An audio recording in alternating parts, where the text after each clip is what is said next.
bitsy children climbed up the monkey bars. We down the slide they soared like shooting stars. Round and round they spun on the merry-go-round. Up and down the seesaw, laughing all around.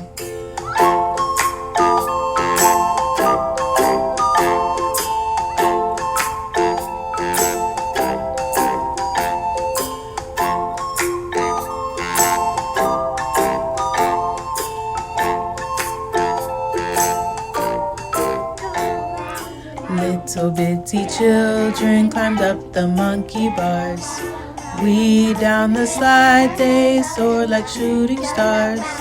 Round and round they spun on the merry-go-round. Up and down the seesaw, laughing all around. Uvalde, Texas is like any other little town in America. My name is Mario.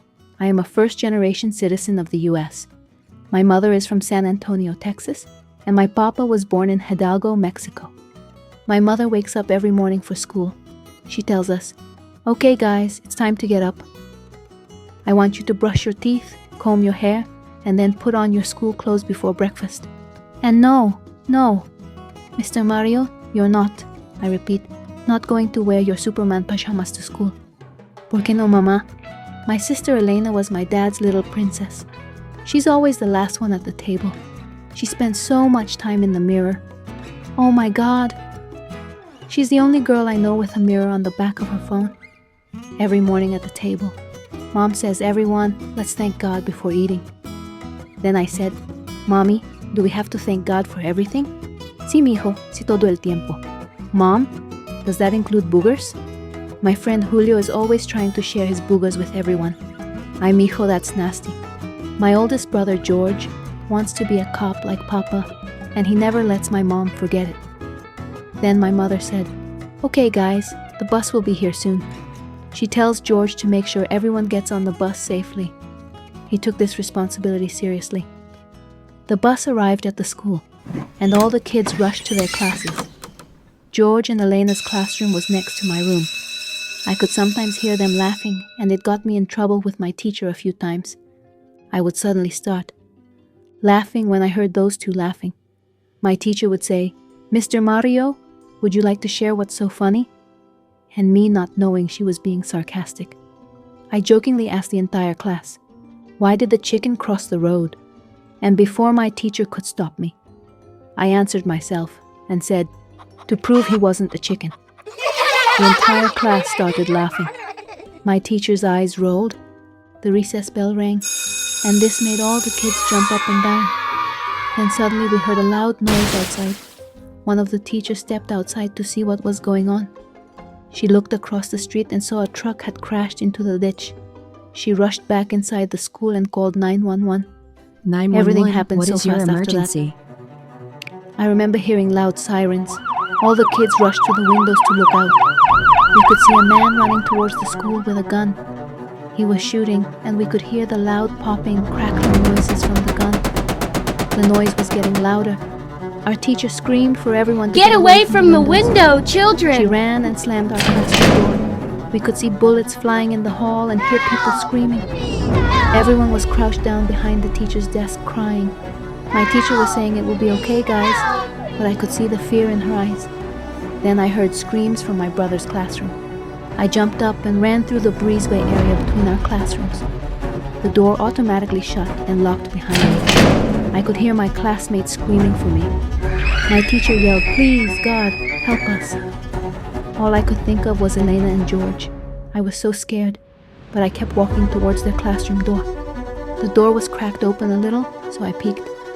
I couldn't see the kids at the back of the room. The teacher was standing in front of them and pleading with the gunman. He was walking around the room, looking crazy while telling all the kids it was time to die. Everyone was screaming for the police to help. I could see the teacher holding her hands together like she was praying. She begged him to let the children go.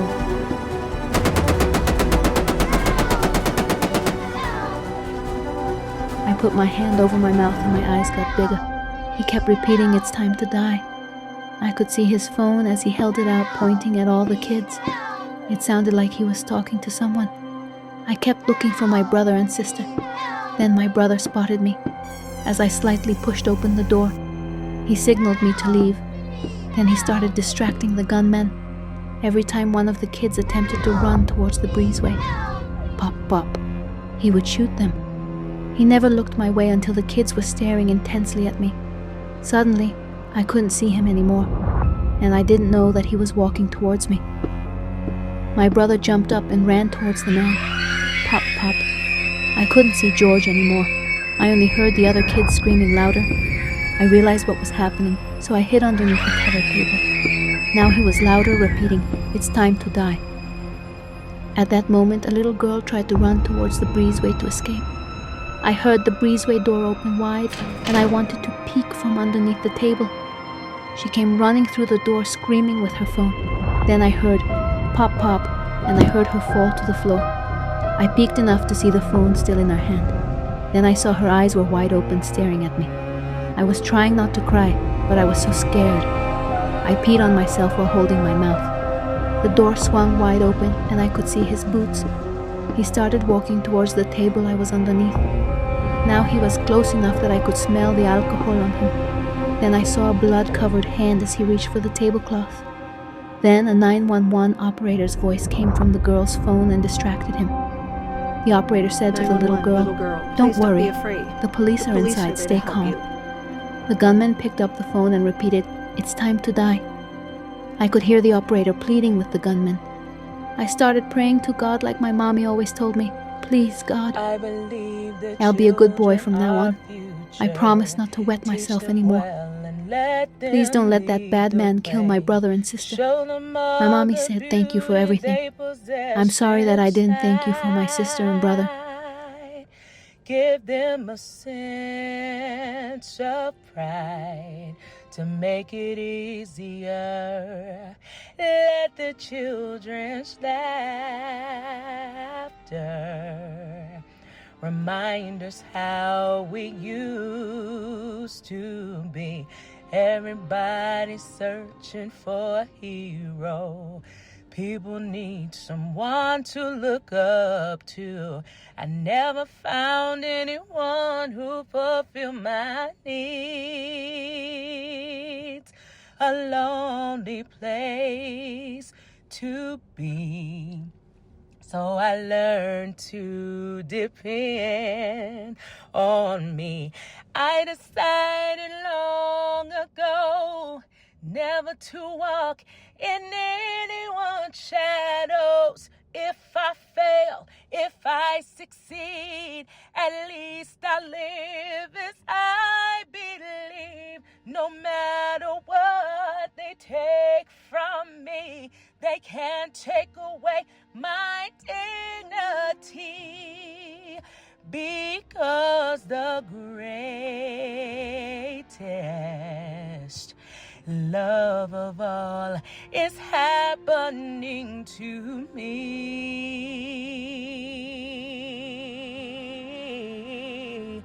I found the greatest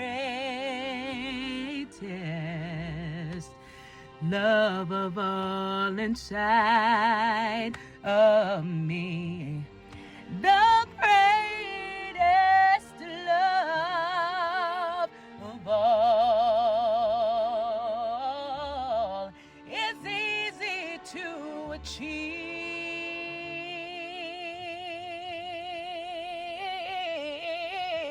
Learning to love yourself, it is the greatest love of all. I believe the children are future. Teach them well and let them lead the way. Show them all the beauty they possess inside. Give them a sense of pride to make it easier. Let the children's laughter remind us how we used to be. I decided long ago never to walk in anyone's shadows. If I fail, if I succeed, at least I live as I believe. No matter what they take from me, they can't take away my dignity, because the greatest love of all is happening to me.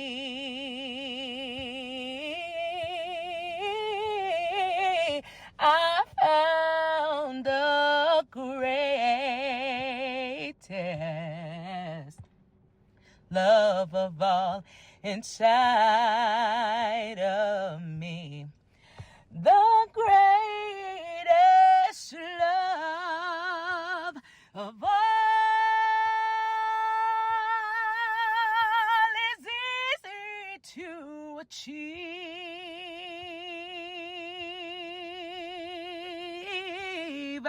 Learning to love yourself is the greatest love of all. And if by chance that special place that you've been dreaming of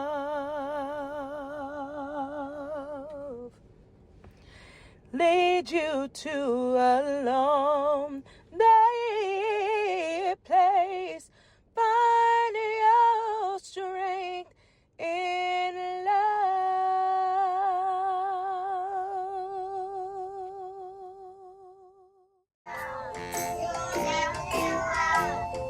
Little bitty children climbed up the monkey bars. We down the slide, they soared like shooting stars. Round and round they spun on the merry-go-round. Up and down the seesaw, laughing all around.